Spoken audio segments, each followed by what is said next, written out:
Testing, testing, 1, 2, 3. Testing, testing, 1, 2, 3. Okay, looks like we're live. We're going to play a chess match here today against the player Celeste, PH2. My name is Dr. Mandelkern, Dr. Jeremy Mandelkern. I play casually on chess.com under the handle Chess Coach Taipei. And I'm going to send the challenge, and hopefully the screen sharing and the video recording and all this stuff I'm doing here to record this match is working. And there is a running transcript of what I'm saying as well, which will be hopefully helpful for this young player that has challenged me, and I've agreed to play them in this match. A game 15, increment 10, unrated chess match, 2 games. As far as I know, this player is a young Nigerian player by the name of Ife Olayinka. I have not met him before. I can see his test profile picture looks to be Mikhail Tal, who is world champion in, I believe, 1961, maybe after Botvinnik and before Spassky, if I'm not mistaken. The renowned attacker, Mikhail Tal. This player is a strong player, rated 2200 in rapid chess. I am 200 points higher rated than him, but anything can happen in rapid chess or blitz chess or bullets chess. More so in the shorter time controls, there's more variability. In the longer time controls, it's a bigger deal to see an upset. 200 points is not too much, is it? I have not received any confirmation from this player, so maybe I'll check what's going on and see if he's trying to set up or something. So let's see if he wrote back to me. This is, I think, 8:30 in the morning where this player is based. I think in London, I want to say. See, yeah, he said it's 8:30. I should sleep now, is what he said last night.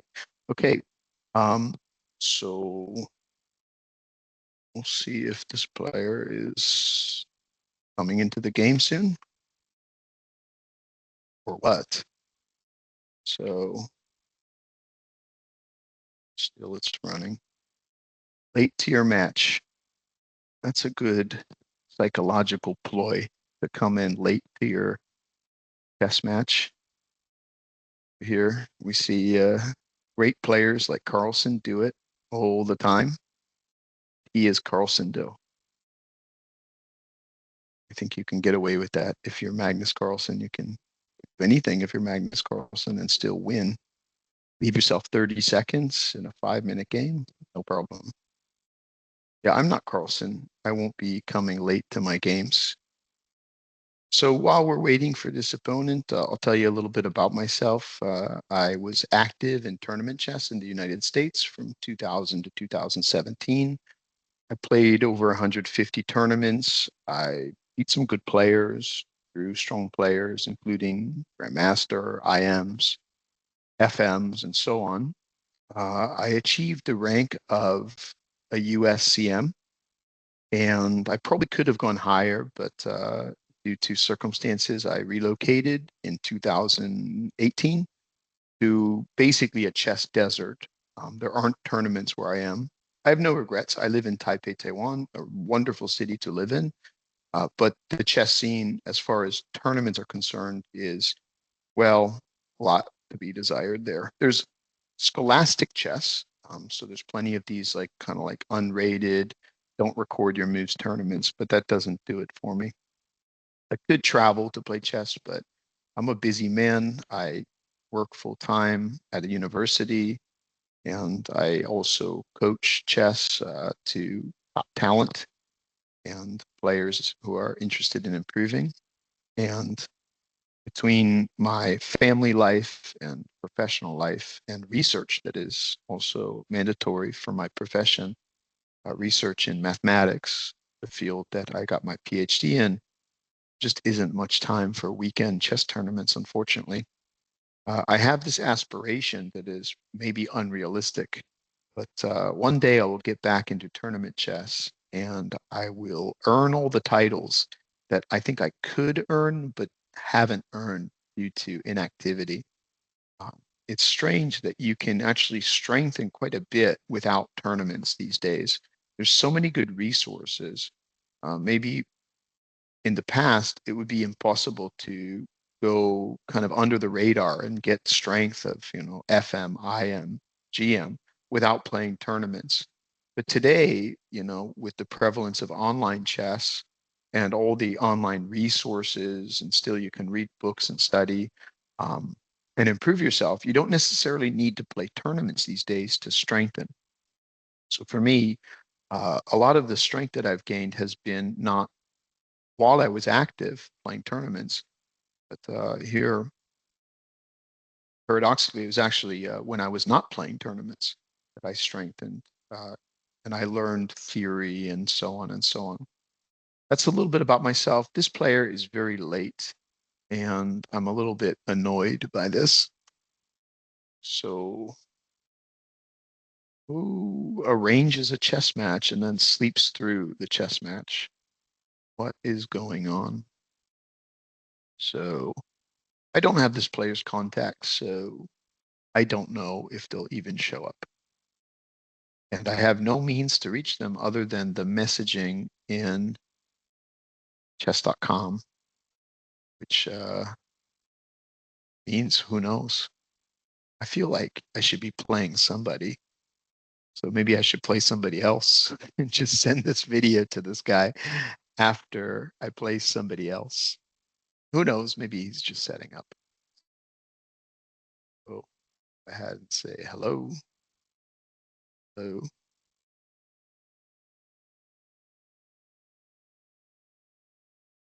Now, there was a time change, but I think I notified this player that there was daylight savings time, a time change recently, and that he should double check as to what time it would be at 4:30 p.m. Taipei time when I was available to play him in this match. It's like he did that. Let's check his work here. Let's go ahead and see. What time is it in London now? I think he's in London. Okay, yeah. So 8:30 it is. That just means this guy is late. 8 to his own arranged chess match.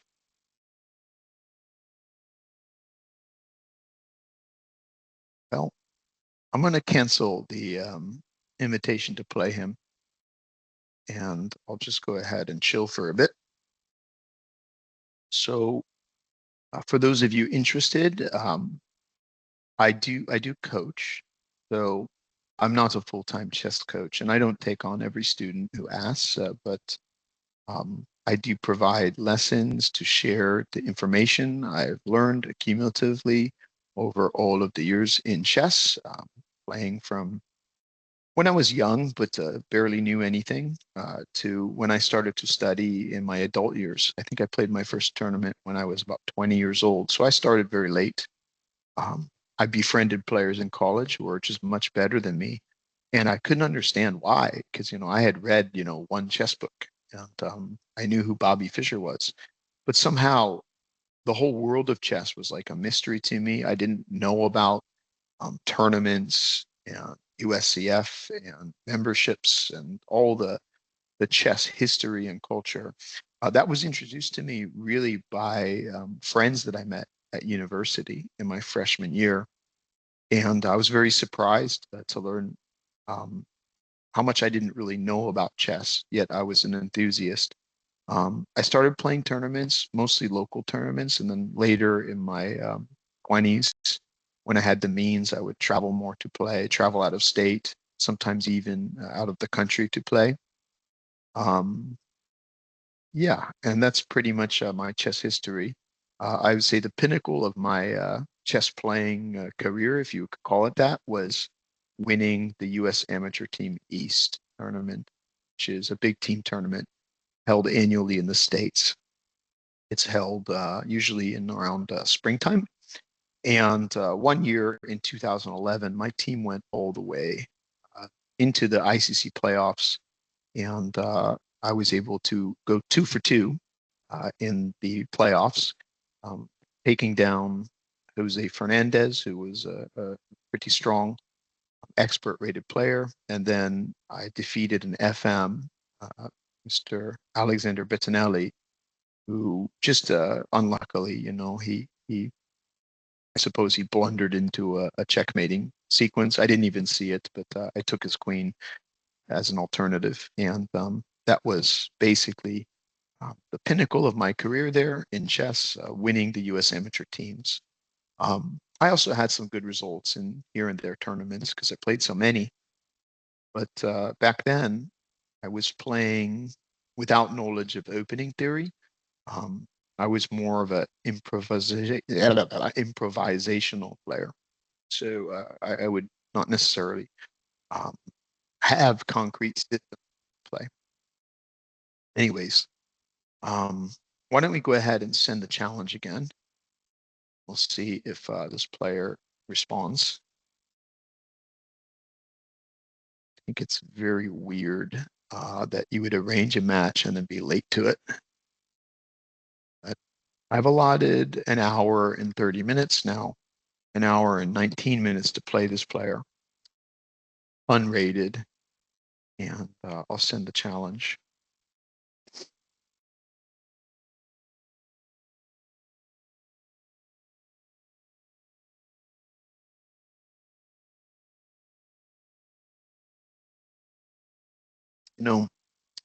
If he doesn't reply in the next 4 minutes, I'm going to play a game because that's what I'm here for. So I'll play somebody else unrated, maybe at game 15-10 or just game 10, and record my thoughts, and that will be my contribution to this young player. But who knows what happened, There could be a reason why this young fella is late to his own match. One of which is the match is quite early, but there could be other reasons as well. So I don't want to judge. I don't know the story. Here we are waiting. We can watch games. There are other streamers and whatnot playing. I don't stream, by the way. I'm an old man, so I don't stream. But here, this is game 10. I didn't want to play a game 10. I wanted to play a game 15. So okay, that says game 15. So I guess we can see who's playing. So I'd be interested in to follow maybe who's playing rapid. So fortunately, it doesn't say what they're playing in those listings right there. I'm not interested in following Blitz Bullet. So these are the streamers here that are streaming right now. I don't see that guy. I don't even know if he's a streamer, actually, to be honest. Let's see, watch. And I'm playing now. And I think it's sorted by, here we go. Style of chess, so WIM VChess. That's a good player right there. CM Lion from Slovakia. This maybe will pique my interest.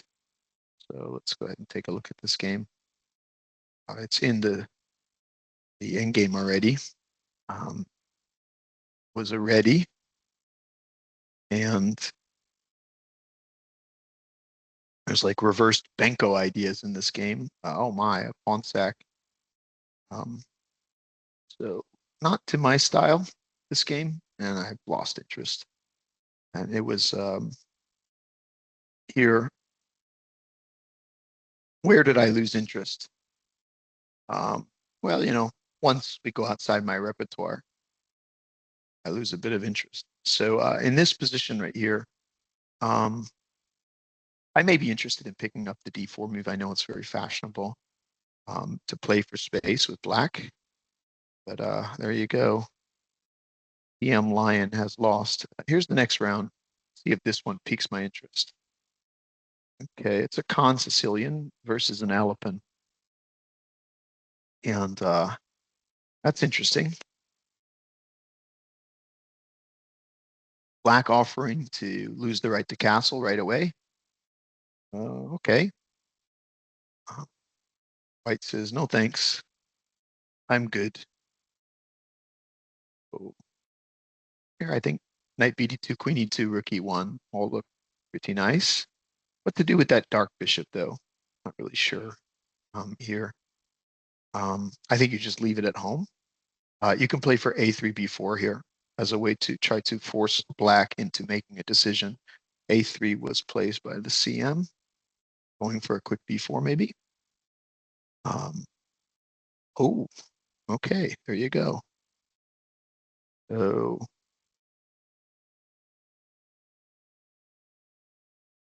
see what black is going to do here. I think my challenge is still going. Who knows? We need to. Looks like a pretty strong move here. I don't see a Greek gift working in this position because you don't have knight g5 check.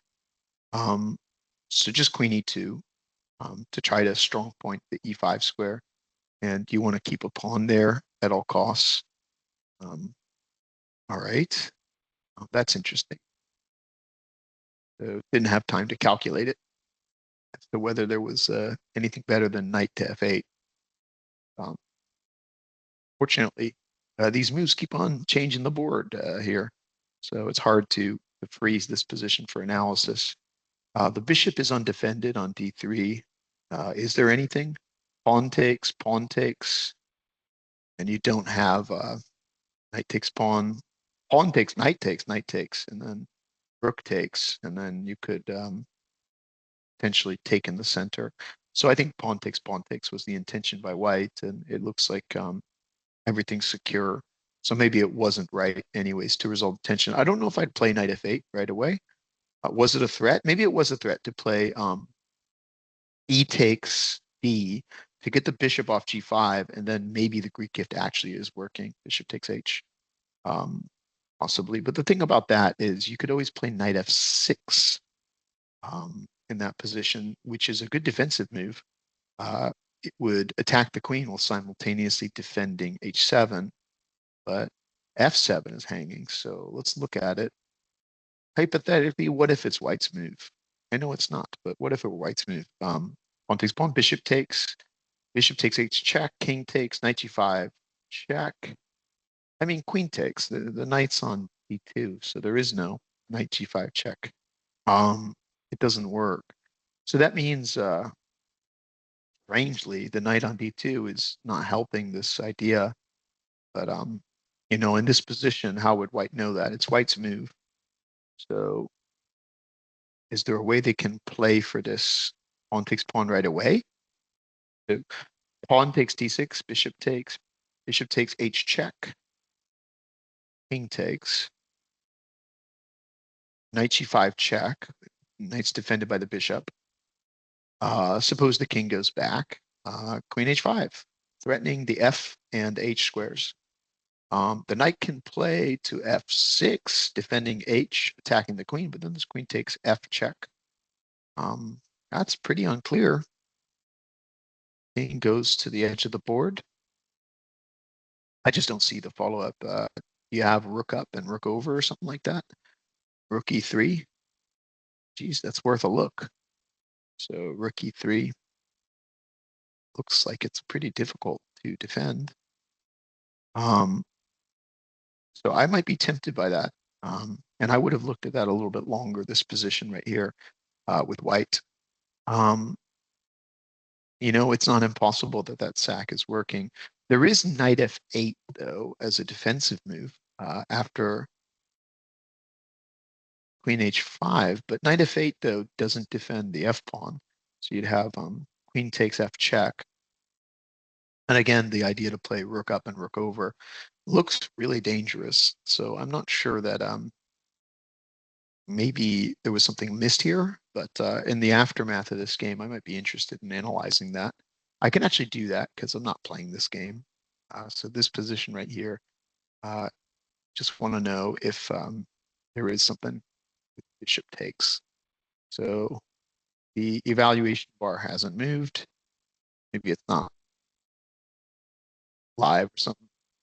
But what was the verdict in this position? So I don't know. Nothing's happening. So due to my lack of computer skills, maybe. So analysis on. Yeah, who knows? But depending on the time control, this is something you might want to look at here in this position. Could a Greek gift just win the game? You have to first deflect the bishop, though. So a pawn takes pawn is the idea to deflect the bishop. Okay. And then after bishop takes pawn check, king takes, knight check. So I don't know. Maybe the king can come forward here, and maybe that's why this wasn't played. It's just a win, according to the engine. So I think I found an improvement over what was played in the game. So deflect and take. Feel pretty good about that.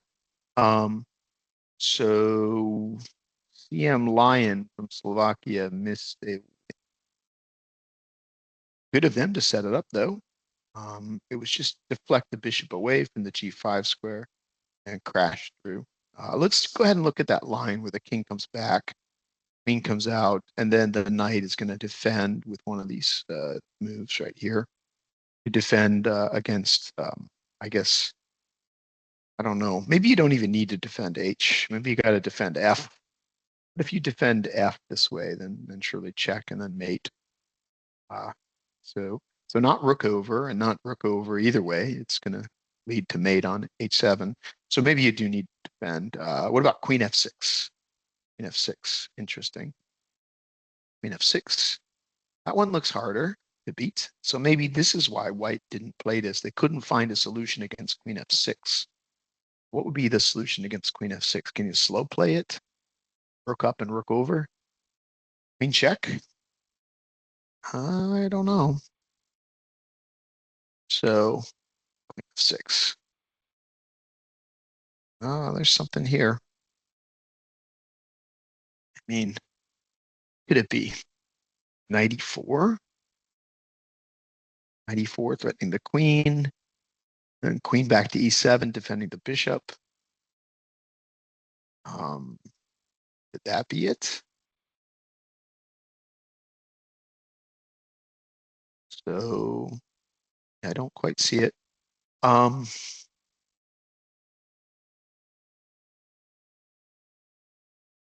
The downside of playing the free gift is you have to follow it up with correct play. You've given up a bishop. So if you can't find the correct sequence, all this is for naught and you'd wish you didn't play it. So time constraints make it harder too. Oh, here. What would I do in this position? So sure what I do. Queen check. King comes over. What do you got? So maybe rook up and rook over. So rook up, the queen can move laterally. That doesn't really help. So maybe rook up to E3, trying to come in with the rook onto F3. But I just don't see it. So maybe knight E4 is the right idea. So knight E4 forces queen E7, and then what? Bishop G5? Surely not. That's not the right way. Rook E3 again. So maybe that's the way. Knight E4. Nope, it's not the way. I'd lose this position here. I would not find it. The correct sequence is, but well, who knows? I do have a message on chess.com, so I'm going to check it to see if this player is reaching out to me. I am ready in 5. Okay. Okay, see you in 5 minutes. We can probably get one game. Probably get 1 to 2 games in this time control in an hour. Okay. Anywho, I think I closed that position. Was interesting. I was able to find an improvement over what was playing the game, but then look at that. I couldn't find the continuation after Queen F6. And I don't know what it is. Maybe I'll never know. Here. I think I'll go ahead and send the challenge to this player and see if we can get going. I'll play well. So unrated, game 15, and random colors challenge. Let's adjust my screen. Excuse me. So it's about as good as it gets.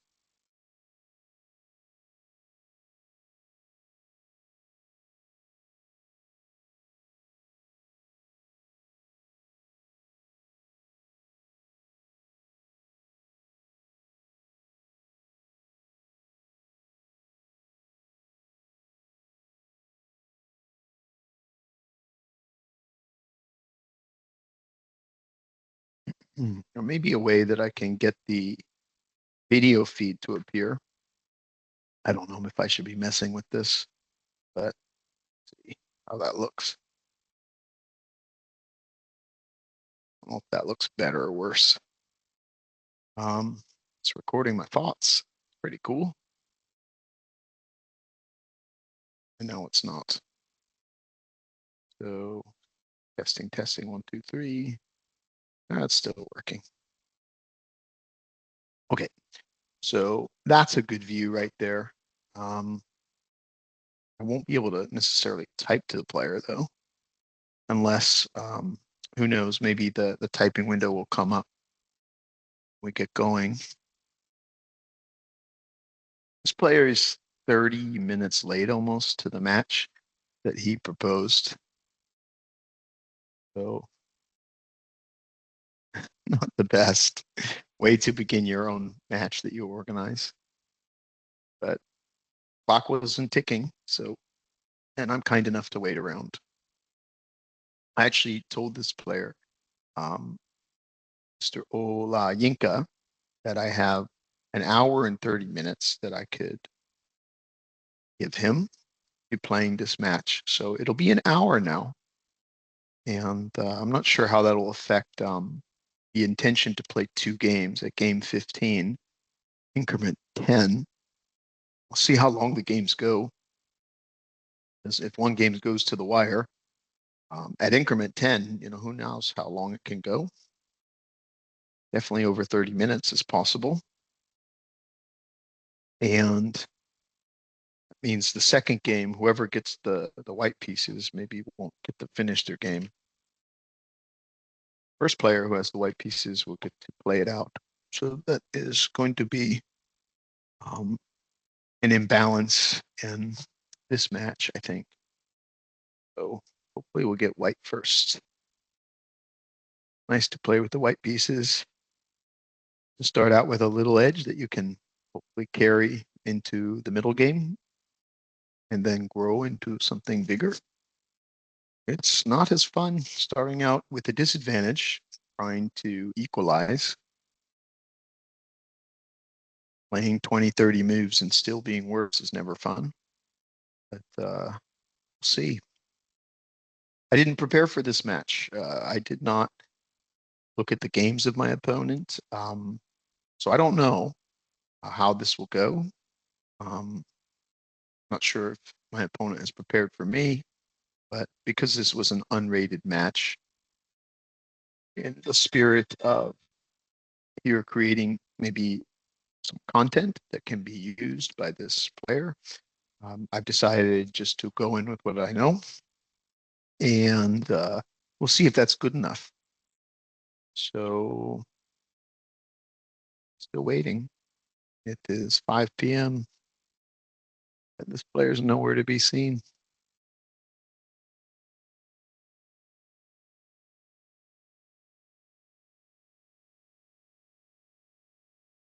If you're interested, there is an IM from Taiwan where I reside and work. Taiwan has IM Raymond Song. I don't know him personally, but I believe he's the strongest player playing out of Taiwan. There are some strong players that play in Taiwan. There are some expats that are strong like myself. But unfortunately, I'm not eligible to play on the Taiwan team. I think I could walk onto the team if I was eligible. At least I could try out for the team, see if I could displace one of the members. But I think you need citizenship to play for the Taiwan team. And I'm just a legal foreign resident here who retains my US passport. You can apply to get citizenship here, but you have to give up your passport to your home country. And that's not something I'm willing to do. I think in very rare circumstances, you can have a dual passport. And we are going, if you're born here, you're half American, half Taiwanese, you'll have both passports. And we are live. So let's get a good game. We got the white pieces. I cannot chat in this window. My opponent played an early c5. Let's go for space. So this is in the style of a Benko. Here, to play knight c3. I could play c4. I think c4 maybe is a good way to play this one. So we'll enter into the proper channels of the Benko if there's an early b5, though. I don't know if that's the intention of my opponent, but I am weakening my dark squares significantly here.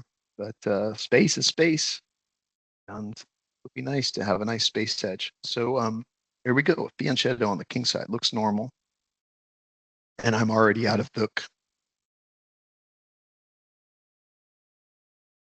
So a good question is whether bishop takes knight is actually a threat in this position. Suppose I disregard it and it's played bishop takes knight. I could be playing into preparation.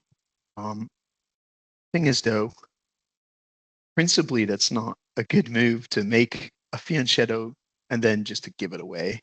Right after you do that, you've invested 3 moves to take my knight. So I just can't believe that it's a good way to play. Is the doubled c pawns that horrible? I mean, it would be bad if they're targeted. So who can target them? The queen on a5. That's one piece. But who else can get to them is the question. So knight a6. The b pawn. Coming a c3 pawn would stop that knight from targeting those pawns. You can go knight d7, b6 to target the c pawn, and then the queen and the knight working together to target the c pawn. I should be able to defend that one. So I think I'm going to go ahead and just let my opponent take if they want. So that means I can play something else. E4, maybe it's too many pawn moves. But E4, knight F3 looks okay. Maybe we'll play a knight F3 here. And we'll just let my opponent take if they want.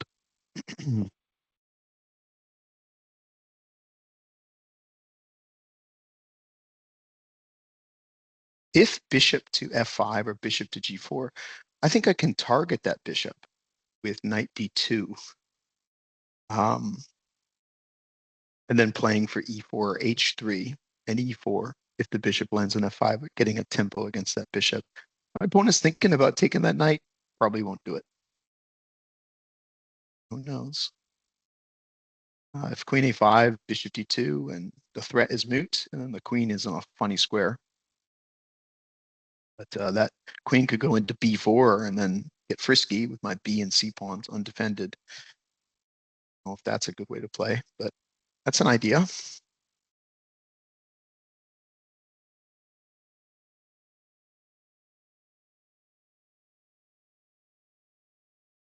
And Mr.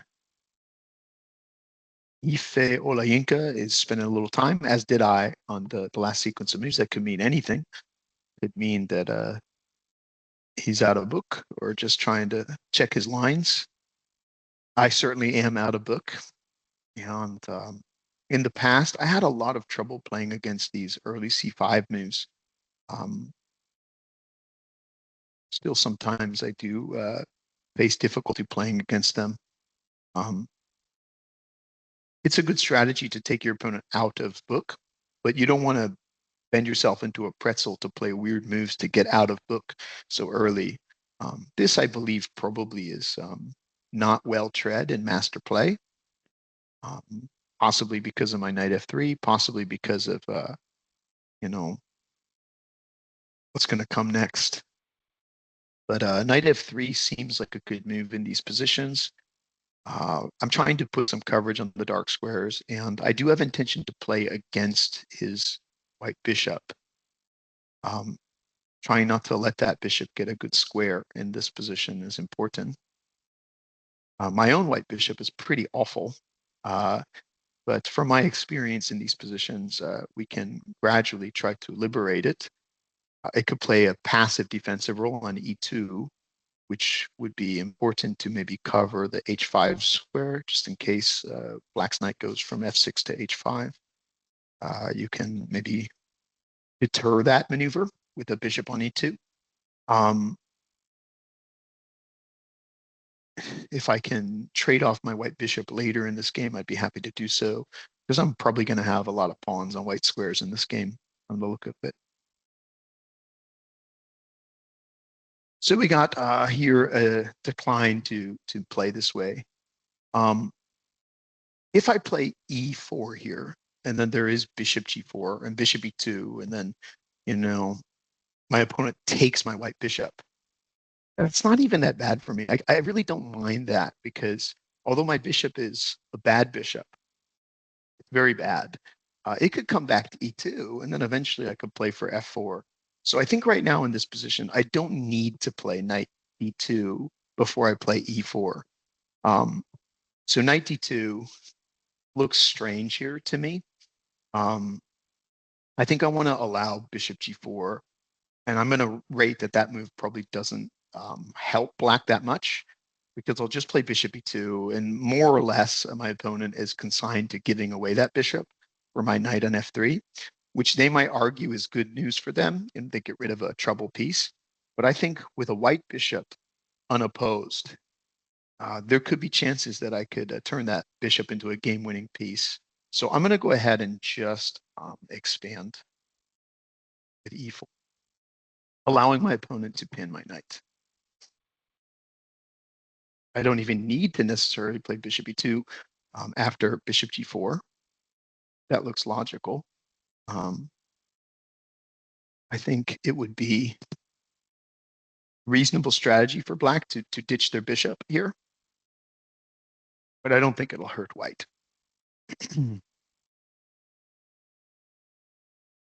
They did not ditch the bishop. So now the question is e2 and d3. I think e2 is by far the best square.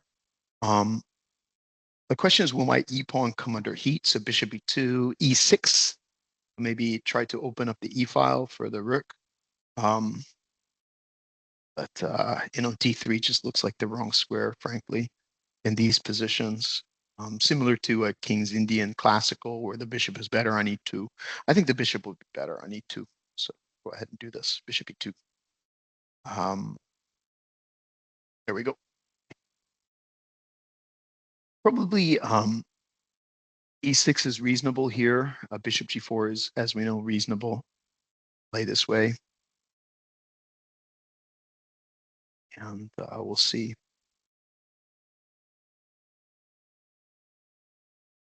These space edges, I mean, they might not look like much, but in the end game, that space edge can win the game. So when you get equal piece endgames but extra space, allowing your king to push a little farther up the board and then sack threats against the pawn chains to make a passer. These little ideas can accumulate to give you winning chances. So all in all, we definitely want to play for space when we can.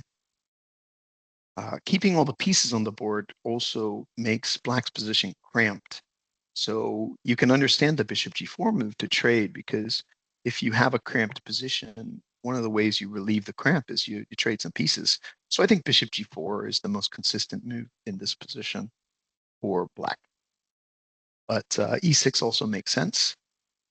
If e6 and I castle, and then there's e takes d, I'll have a little bit of a dilemma which pawn to take back with. I think it'll be the c pawn, though. I think that'll be liberating my bishop. So suddenly my bishop will see to the queen side, and that will be, I think, a pretty harmonious position. I have a time edge, and that's quite nice. But this is 10-second increment game, so my opponent can gain some time by picking up the pace. E5 is interesting here. I think I just ignore it. And I say, congratulations, you grabbed some space of your own. So I'm just going to castle here. I don't feel like I need to provoke bishop takes knight. If it's going to happen, it's going to happen. So we'll just go ahead and allow it to happen.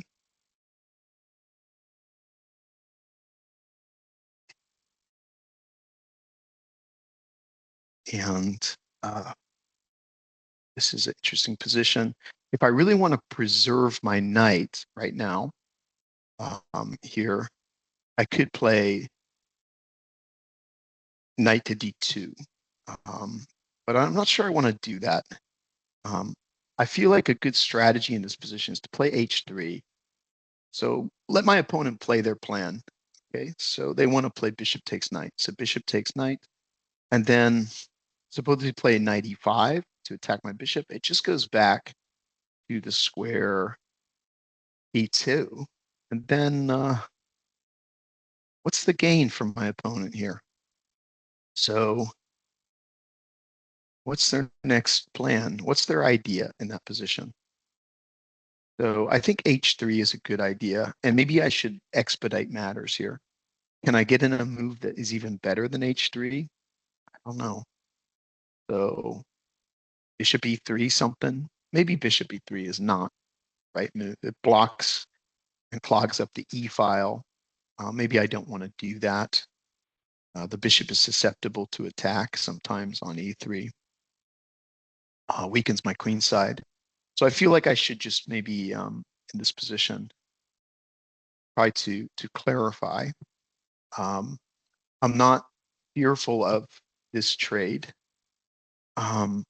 Is there a way I can exploit my opponent's moves here?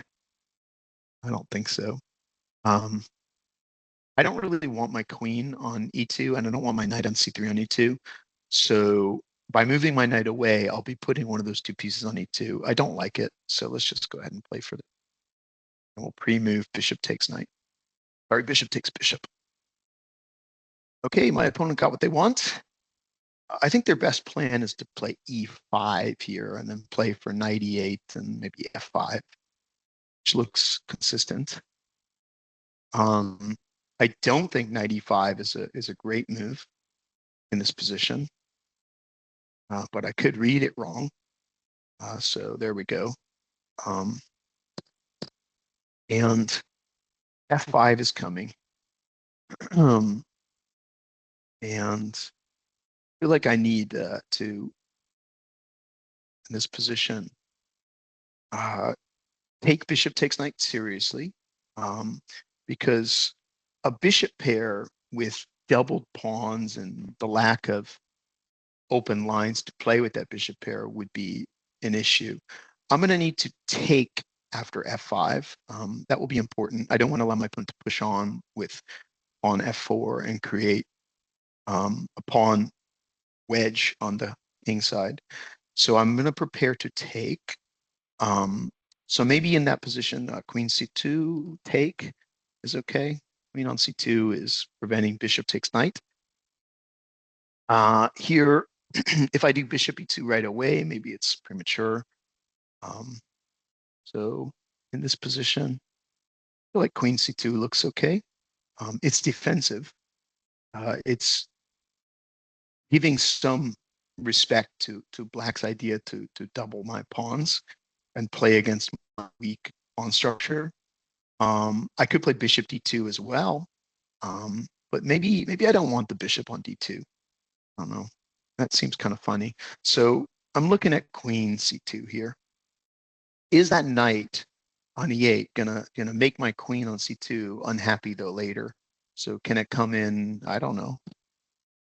Somehow threatening to come into d4 later in the position. It's not easy for the knight to get there. So I think queen c2 looks okay. I spent too much time, so I need to speak up. So I've played queen c2 for better or for worse. My plan is to play pawn takes pawn if f5 and if e5, which is probably a better move. I'll think about it.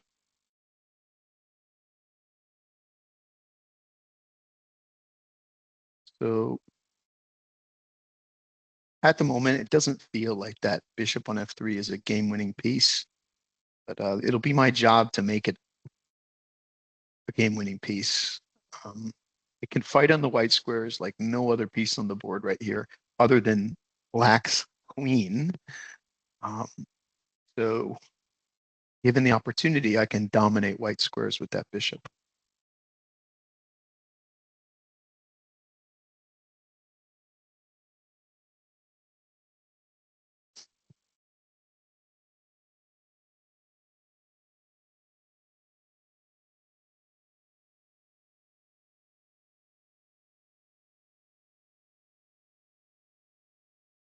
So what kind of improvement moves do I have here? Bishop e2 is probably an improvement move to give my f pawn the ability to move. So again, I don't want to allow my opponent to push again. So we will take. Okay, so that is interesting. I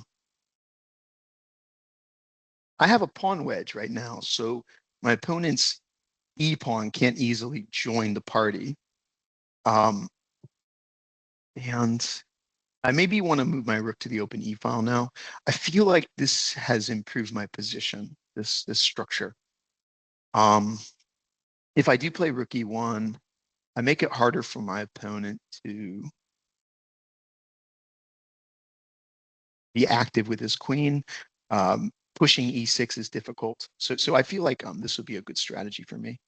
Let's go ahead and do this. I'm going to speed up now. And I'm pretty happy about the pawn transformation that's occurred. I think e5 would have been a better move. Play e5 while the f pawn was still home, because then if I take, you can probably take back with the f pawn.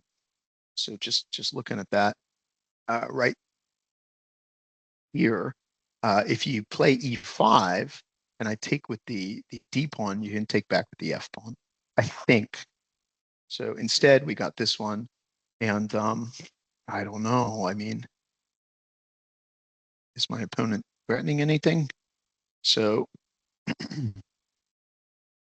maybe they're going to just blitz their f pawn down the board, and maybe that's good. So bishop e2, f4, bishop to f1, f3, and the pawn made it really far. I don't know if it's a good pawn. Looks annoying, but yeah, I feel like in this position, I should move my bishop to e2. Going to h5 just runs into knight f6. After knight f6, yeah, I don't know. And also, I don't want to hang my c pawn, so let's go ahead and do that. Okay. Now what? So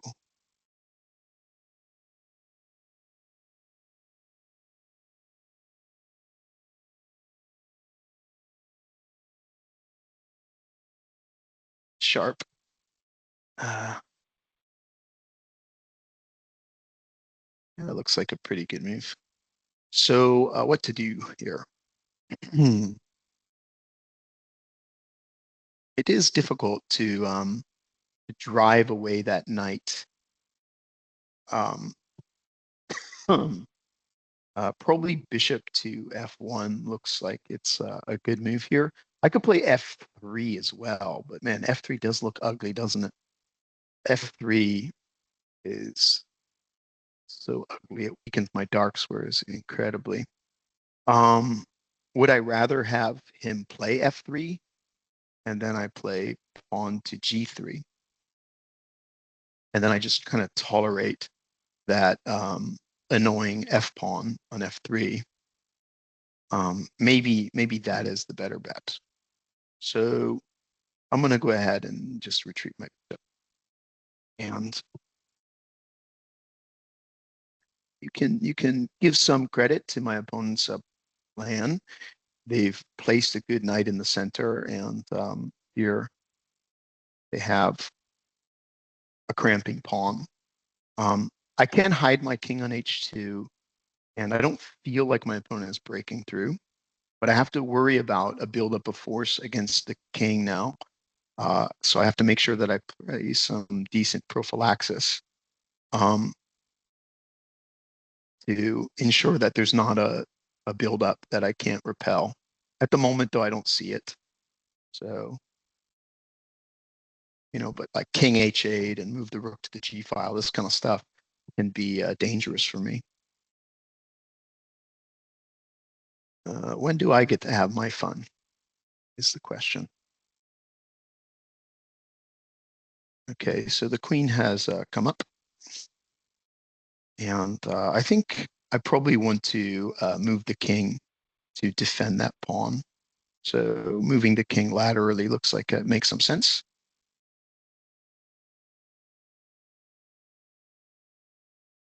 And we'll go ahead and do that. Just overprotect. So overprotect the pawn. Hopefully we're not running into anything. Knight check. Pawn takes, queen takes. You're in. Congrats. Do you have enough time for rook up and over? Your queen can't do it alone, I don't think. And my bishop is still defending g2.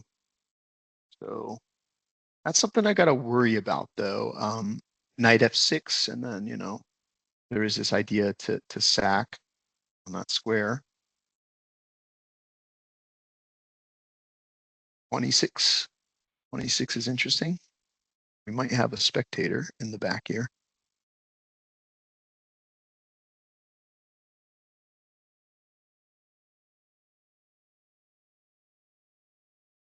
So maybe knight f6 is a good move.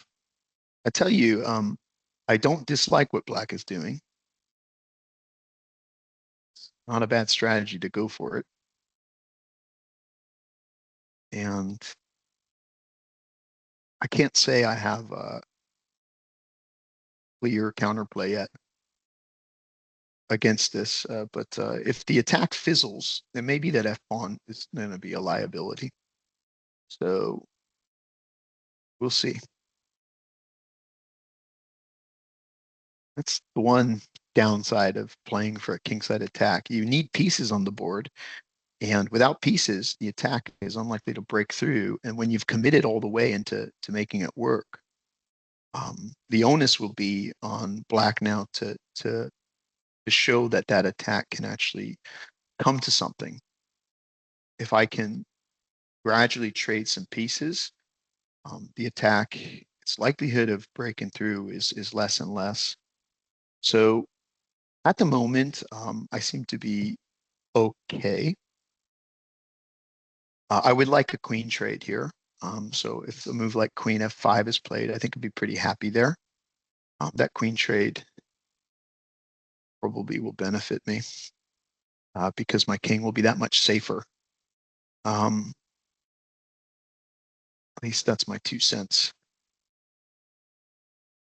Now, rook up and over is another idea. So rook f5 is interesting.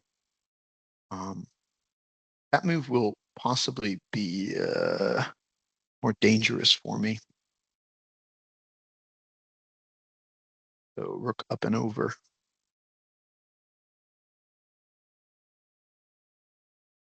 Yeah, rook f5 is a danger for me in this position. And I'll have to reply accordingly.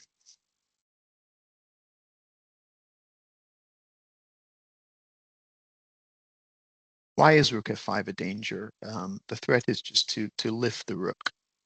Okay, so instead we got the knight coming in, and here I don't know. Bishop to f4 is an idea here. So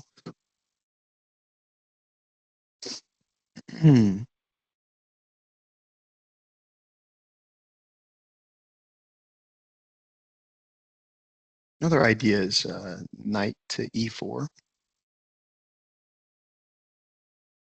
Okay, so suppose there is knight to g4 check, pawn takes, and then knight check, king back to g1. How does my opponent get up and over with their queen is a question. I mean, they got queen retreats to e8, and then the queen is coming up and around to try to mate me on h2. I suppose in that position, I would have a move like rook e4, though, to try to defend that way. So I think in this position, that wouldn't hurt me. So maybe knight g4 is a threat. I don't feel like it's a threat, though. So knight e4, queen could come to f5. So I don't think that's right. So maybe bishop to f4 here. Is my opponent going to break through with a sacrificial, brilliant attack? The bishop f4, knight check, pawn takes, rook takes, pawn takes, queen takes. I don't know. I don't love it. So here, what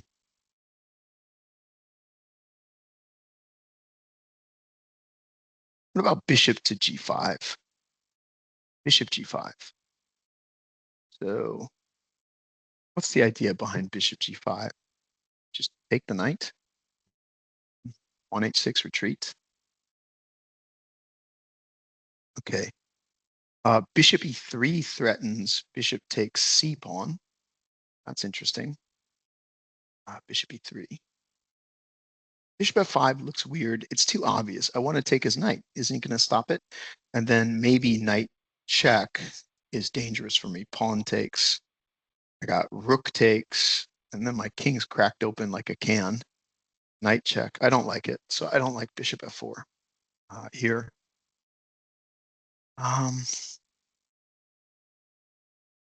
What else? So yeah, maybe bishop g5 is okay.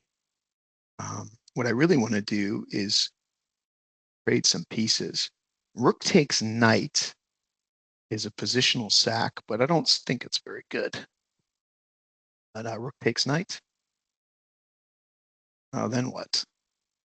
Do I have anything tangible after rook takes knight? That's it.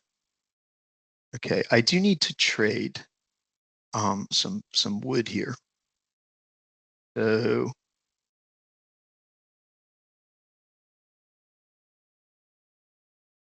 I'm not sure if putting my bishop out in no man's land on g5 is that great. So maybe bishop to d2 is a better idea. The bishop d2. Okay, we got to speed up. So bishop d2. Knight check. Queen back. Bishop e3.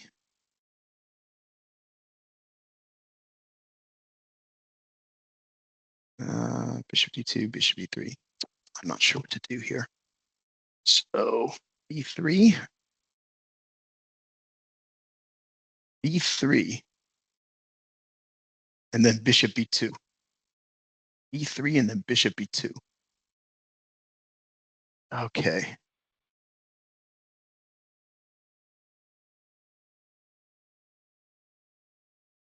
Let's go b3. That was one of those tacking moves where you just like do something completely different at the last minute. But I couldn't see the purpose of bishop d2, and I couldn't see the purpose of angling my bishop on f4 for our rook takes bishop, and I couldn't see what I'm doing on g5. So I should just put the bishop on b2 and tell my opponent, if you want to sack, show me what you got. And either it's going to work or it won't. If I couldn't stop it, kudos to my opponent for setting it up. And then if I really needed to play rook takes knight to stop this attack, then, kudos to them for setting up an attack where I have to give an exchange up just to slow it down. But I'm not convinced that the attack works. I didn't see anything concrete. So maybe I'm just supposed to continue developing and just say, whatever, I don't believe you. If I get bishop b2 in, geez, maybe I could trade some pieces on the long diagonal and just liquidate into an endgame that isn't lost. Could be even winning. So I like my decision. Ask me in a few moves if I still like it. So, I mean, this is dangerous for me.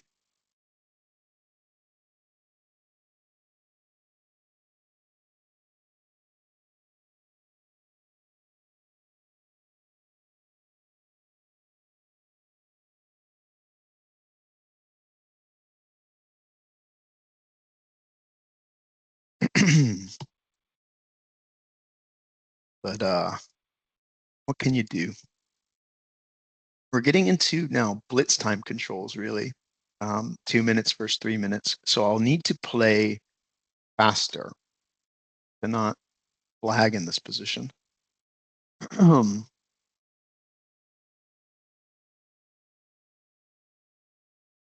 My opponent has a wealth of good attacking options here. But there's also some speculative play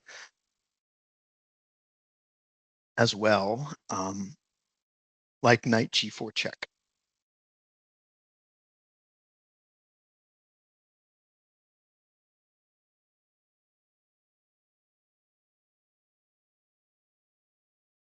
Okay, so I don't know if that was the right move, but I'm just going to go ahead and lay to trade pieces.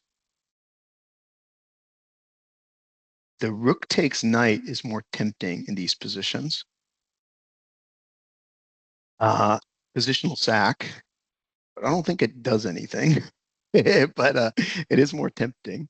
So why would I do it though? So rook takes just to soften his attack and then create something here. So what's the point though? I don't see it. So rook takes and bishop here, preventing my opponent from coming in. Nah, I don't think so.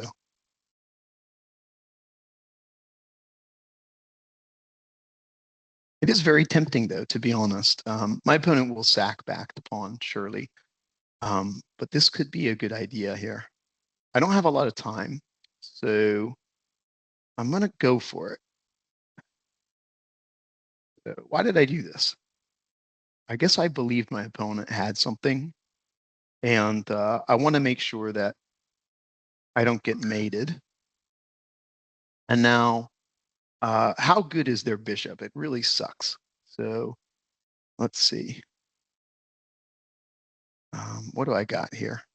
So bishop to d3, pawn breaks, knight takes, bishop takes.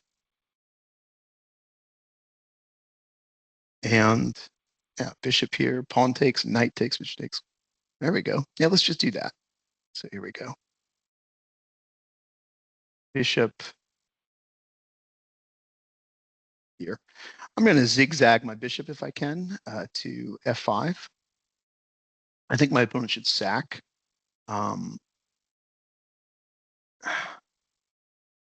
Their extra e pawn, but they can also push the e7 pawn. My rook will come to e1. I've played a positional sack. Whether it's good or not, I don't know. But I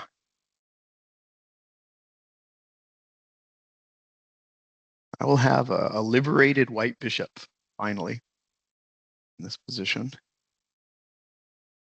And I'm hoping for something passive now to give me bishop f5 and then bishop e6. And then I'll think, hey, you know, that sack was pretty good.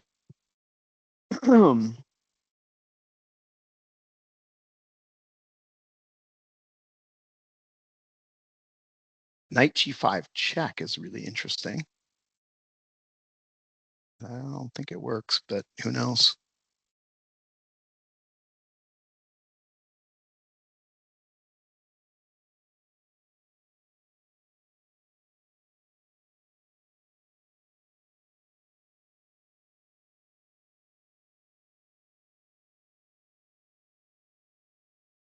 I probably won't get a second game against this guy in this match unless we decide to play like a 10-minute time control.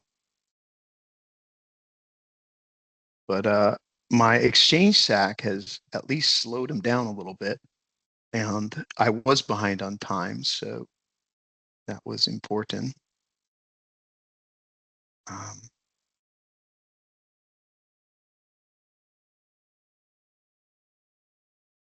Okay, so I expected this. Knight takes, bishop takes, and then we could exchange some pieces.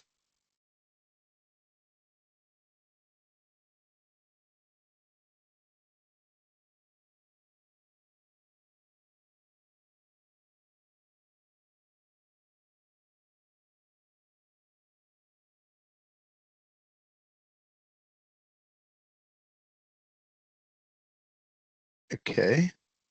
I can take and then play bishop to d5, getting my exchange back. What's going on here? Take, and then I get my exchange back. I mean, that looks good. So let's do that. Did I miss something? If I get my exchange back, I'm up a pawn. So, all right. What did I miss? So, I don't know what I missed.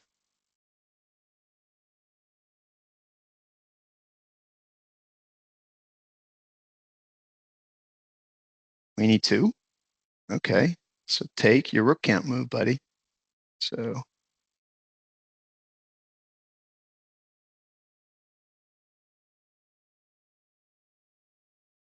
geez, I don't have a lot of time. And then take. And then, I don't know, like f5, king over.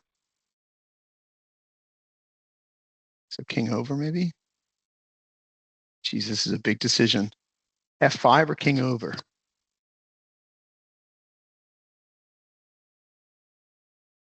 Let's play king over. Oh, don't regret that decision. So he's got to go rook d7 here and go for activity and play rook d2.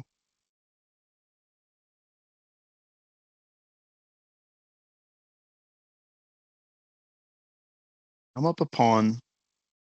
His passer doesn't look strong. I'm going to lose my a pawn, though, I think. And here we go.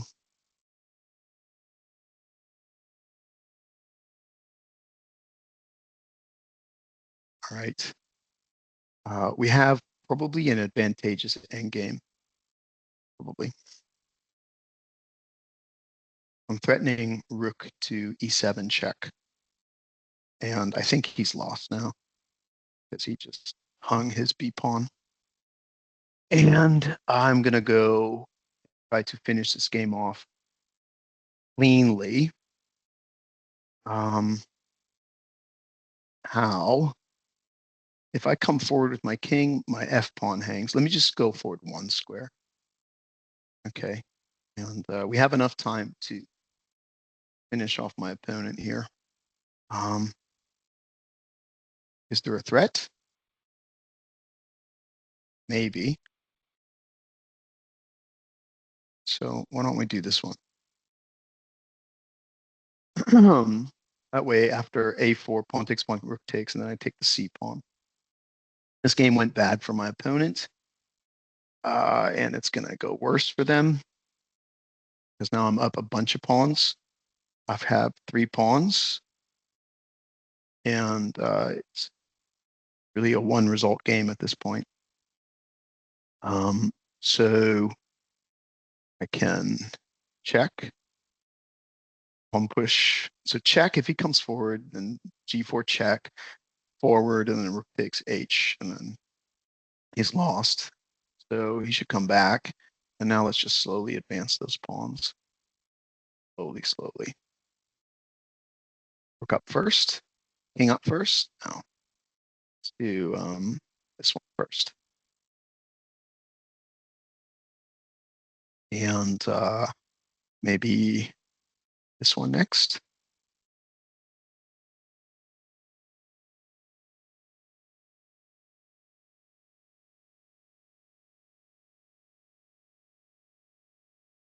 And no disrespect to my opponent, but I think he should resign here. This is not a position you can hold. If it was a rook versus rook and a pawn or something like that, or rook and 4 versus rook and 3, I mean, play it out, right? But in this position here, it's not that. Let's fix the pawns. And here, I guess we kind of just wait and wait for something concrete. Okay, so check, doesn't do anything. Play this one. Check, my king goes to F5. And,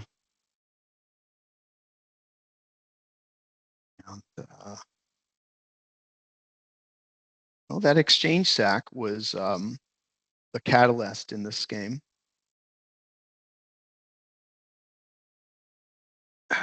So, I feel like guy's going to play to the end.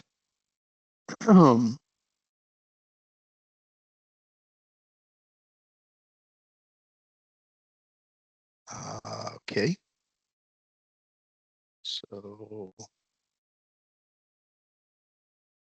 come on.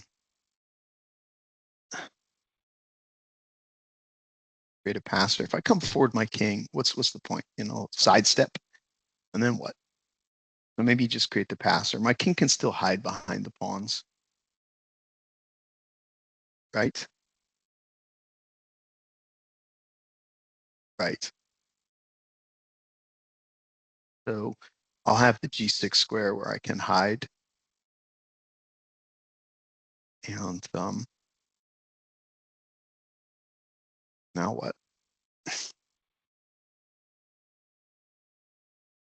Not much I can do with that C pawn at the moment, but it's insurance in case I mess it up. You know, I feel like I'm just going to drive the H pawn all the way though. And I can keep on going with that H pawn. And who's going to stop me? Okay, threatening to queen now, and then take the rook with a check. And all right. I'm going to maximize the game. I'll say a good game. Sharp play. I don't think we have time, unfortunately, for the second game. as I'm in class in 15 minutes. So he wants a rematch, but he slept in and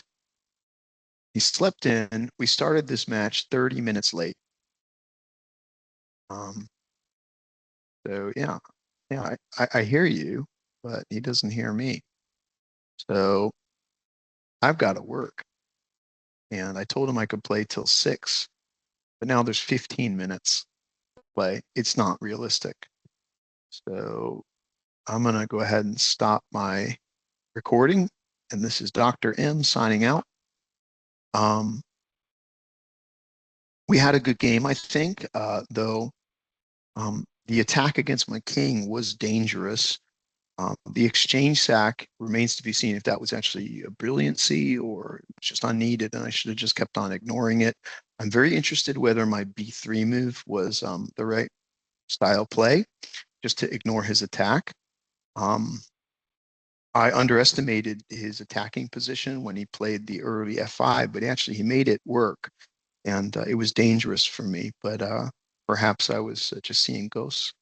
Uh, hope you enjoyed the analysis, and hopefully this player can make use of it for whatever his needs are. All right, this is Dr. M signing off. Bye-bye.